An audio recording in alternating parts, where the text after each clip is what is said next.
네, 시청자 여러분, 구독자 여러분, 그리고 100원, 200원 후원해 주시는 후원자 여러분, 감사의 말씀드리면서 오늘도 집에 가는 길에 방송을 켰습니다. 방송을 시청하는 분이 계시면 구독 한 번만 눌러주시고 가시면 고맙겠습니다. 오늘은 지메일로 요청이 들어와 가지고 요청 영상을 하나 이제 준비를 했는데요. 일본이 왜 자꾸 말끝을 흐리는가, 이거에 대해서 이제 제가 이제 좀 설명을 드리려고 합니다. 그러니까 이제 결국 일본은 역사가 이제 빈약해가지고 일본 같은 경우에는 아이누족이라든지 뭐 이렇게 일본 도쿄 외곽의 그런 유적, 신석기 유적에서 이제 드러난 소위 그런 풍요의 마을, 이런 것들이 있어 가지고 일본의 토착 세력이 조금 있긴 있었던 것 같다, 이렇게 되어지고 있지만, 전반적으로 봤을 때 99%는 한반도에서 도래한 내왕한 도레인들이 만들었죠. 그러니까 이제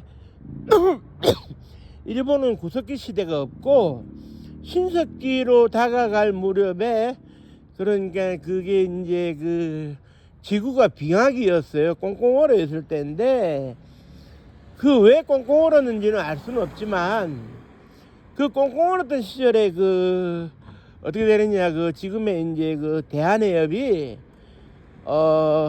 예를 들면 부산에서 이제 태종대에서 바라보면 뭡니까, 대마도가 보이는데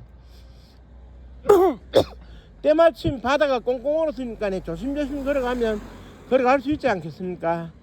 그래 이제 50km 정도 하면 이제 대마도를 가는데, 하루만 걸으면 걸어갈 수 있는 거리이기 때문에 가서 좀 쉬었다가 또 걸어가고 후쿠오카로 해서 일본 본토로 이제 들어가게 되고, 그러다가 이제 또 해빙기가 도래해가지고 바닷물이 또 이게 얼음이 녹아가지고 바닷물이 철렁철렁하면서 약간 단절된 측면도 있다가 이제 다시 배를 타고 건너가고 그랬는데, 일본의 어떤 역사학자 도쿄대인가요? 어느 대학교 교수가 구석기 시대 유물을 가지고 장난을 친 적이 있었죠.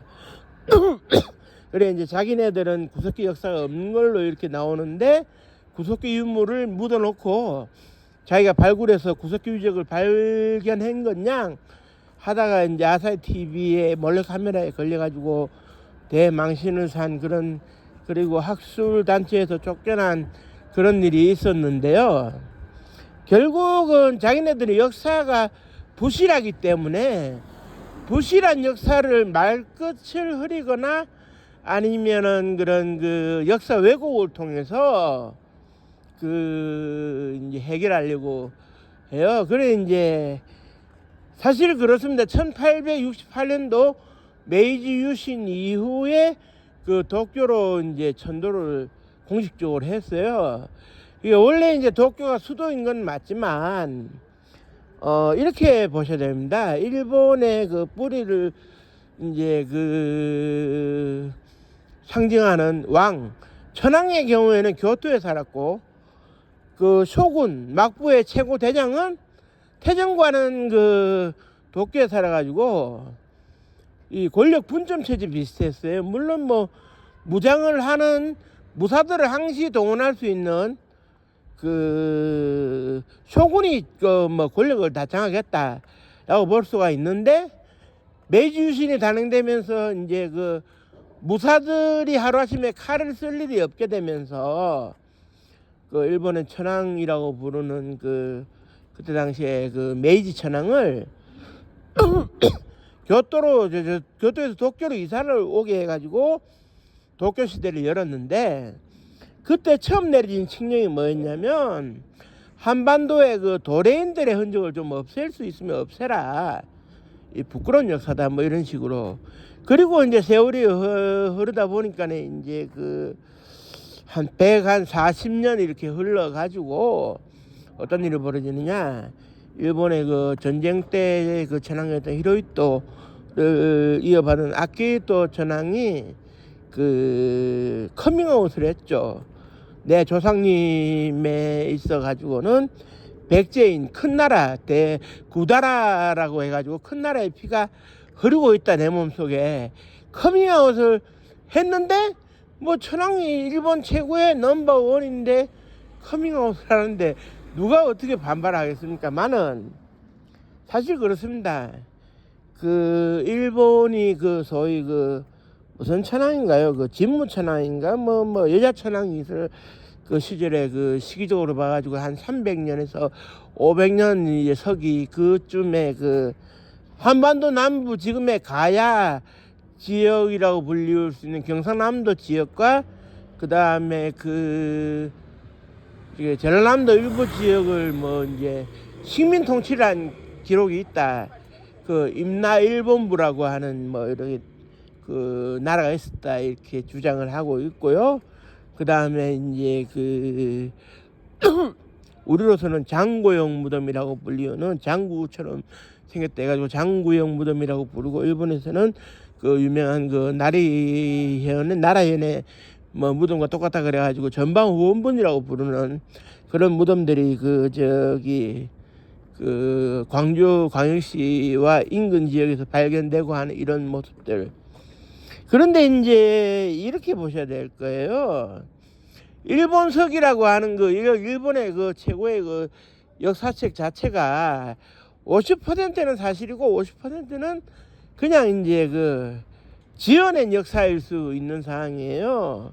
그리고 이제 그 당시에 이제 그 임나일본부라는 것은 뭐 터무니없는 사실이고, 하나의 그 경제 관청으로서 교류를 하는 관청으로서 훗날 조선시대에 부산 초량에 열었던 초량외관, 지금의 영두산공원 일대에 열었던 초량외관의 역할을 했을 가능성이 있다. 그렇게 이제 봐지는 게 이제 그 일본의 그 유서 깊은 그 신사에서 칠지도가 발견이 되고 그게 명문이 새겨져 있는 것을 이제 읽을 수가 있었는데, 거기서 중요한 것은 하사를 했다는 표현이에요. 백제 왕이 하사를 했다는 표현.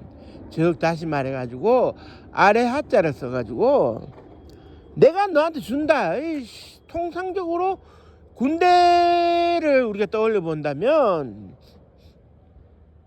어느 나라든 최고 통수권자가 군사령관이나 참모총장의 보직 신고를 받을 때 검이라든지 그 지봉 같은 거를 하사를 내려주지 않습니까? 너는 내부하니까 내 말 잘 들으라. 그겁니다, 그거. 그러니까 백제 왕이 이제 일본의 그 천황을 제후국의 제후 정도로 삼으면서 내가 너한테 이 신임을 증명하는 이 칼을 줄 낀께네. 너는 내 말 잘 따르면 돼.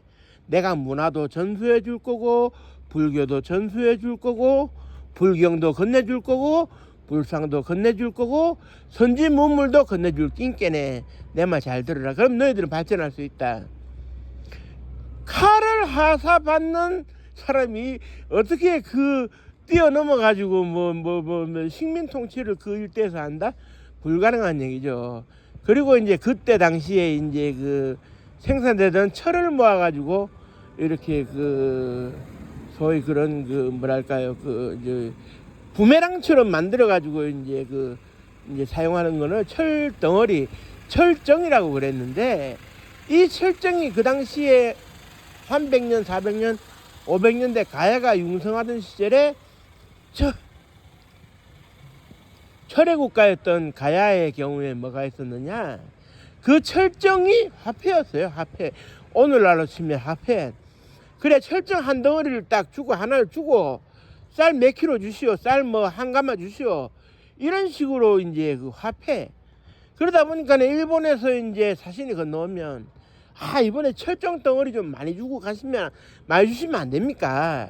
우리 저기 돈이 좀 필요한데 철정 덩어리 좀 넉넉하게 주이소. 그러면은 가해 왕이 알았다, 철정 넉넉하게 줄 테니까 많이 이제 배골지 말고 살아라. 이렇게 철정을 얻기에 바빴던 사람들이 무슨 식민 통치를 한단 말입니까? 그리고 또 한 가지, 장구영 무덤의 경우에도 일본에서 건너온 일본계 백제인들이, 일본계 백제에서 살았던 사람들이 왕의 허락을 받고, 백제의 왕의 허락을 받고 자기네들의 그런 권력을 가시하기 위해 가지고 그런 무덤을 조성했을 가능성은 충분하지만, 거기에 일본 사람이 묻혀있다 해가지고 이제 그게 이제 식민 통치와는 전혀 연관이 없고요.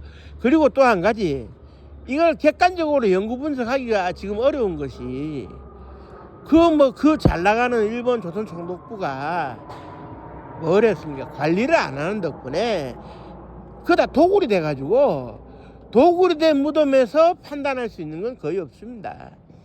그래서 일본 측의 주장은 100% 받아들이기는 어렵다. 다만 한일 간의 심도 있는 논의는 좀 진행이 돼야 되겠다, 이런 생각이 들고요. 그리고 이제 독도 문제에 있어서도 그렇습니다. 독도가 자기네 땅이라고 우기는 그 자체도, 결국 독도가 이제 자기네 영토가 되면 해양 주권이 넓어지는 거 아니겠습니까? 해양 주권이.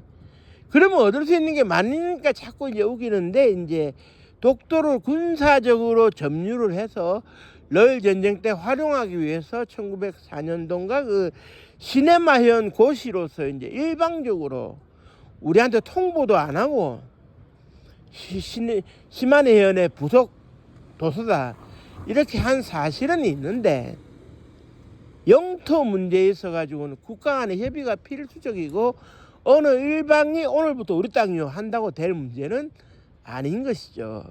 그렇게 잘못 주장하면 이어질 수 있는 건 전쟁밖에 없습니다. 그런데 일본은 독도 문제를 놓치지 않기 위해서 뭐라고 했느냐, 1964년도 한일국 정상화가 진행 중일 때 우리 측 실무대표였던 얼굴 마담객이었던 김종락 씨라고 있어요. 김종필 씨의 친형이기도 하고 코리아 타코마라고 하는 방위산업체 회장이기도 했고 대한야구협회 회장도 맡았던 사람인데, 이 사람하고 협의를 하면서 일본 쪽에서 독도와 관련되어져 가지고 어떤 문제가 있기는 한데 지금 당장은 해결하지 않는 것으로 하자는 뉘앙스를 풍기는 서로 각서를 이제 작성한 사실이 있더라고요. 그래서 독도가 어떤 문제를 지니고 있는 것양 일본 쪽에서 포함하는 그런 각서가 있더라고요. 우리 쪽에서도 응대를 해서 각서를 써준 것은 그건 확인이 됐는데, 그건 부정할 수 없는 사실이지만, 문제는 공식 협의 라인에서 공문서로 남기지 않고 각서를 쓴 것이 얼마나 효력이 있느냐, 이걸 따져봐야 돼요. 그래서 이제 제가 볼 때에 그때 당시에 부수적인 여러 가지 이제 문제들에 대해 가지고 놓치기는 싫은데 국교 정상화에 걸림돌이 되면 곤란하니까 좀 차후에 미련을 두고 따져볼 수 있으면 한번 따져보자, 그런 의미가 아닐까 보여지는데, 각서는 법적으로 이제 국가 간의 그런 협의에 있어 가지고 일방이 술 마시면서 각서 쓴 것까지 효력이 있다고 볼 수는 없을 겁니다. 없을 거고요. 그 다음에 일본 쪽에서 또 일부 섬나라에서 벗어나고자 하는 사람들이 얘기를 하는 것은 그런 뭐라 그래야 됩니까? 한일 해저 터널의 미련을 갖는 것, 그건 영원한 미련이죠. 그 돈이 얼마 들어서라도 해놓으면 우리 일본이 유리하지 않겠느냐. 그래서 이제 일본에서는 심지어 후쿠오카에서 대마도까지 먼저 뚫어놓고 한반도의 분위기를 살피자, 이런 얘기도 있더라고요. 그런데 이제 일본이 시시각각으로 자기들 마음대로 말끝을 흐린다고 해가지고, 그래서 역사를 엉터리로 왜곡한다 해가지고 진실이 묻히는 게 아니에요. 일본은 그 소위 제논의 물대기식으로 아전인수식으로 해석을 하려고 하는데, 그게 얼마나 갈 수 있을런지 그건 알 수가 없죠. 매번 그렇게 해석을 한다고는 하는데 주변 국가들이 모두가 인정을 안 하는데, 그러니까 일본으로서는 먼 훗날에라도 누군가가 얘기를 꺼낼 수 있어야 된다는 판단하에 말끝을 흐리고 미련을 남겨두려는 전략인데, 우리가 미련을 버릴 수 있도록 일본을 압박하면 그만입니다. 미련 때문에 난 울고 말았다고 하는 그 최진희 씨의 노래도 있지만, 미련 때문에 더 이상 울 필요가 없어요. 우리는 미련이 없습니다. 우리는 우리 주장할 것만, 법적으로 주장이 될 것만 주장하면 됩니다. 일본의 고도의 전략에 이제 과거처럼 뭐 말려서 엉터리 각서를 써준다든지 이런 거 전혀 필요 없고요.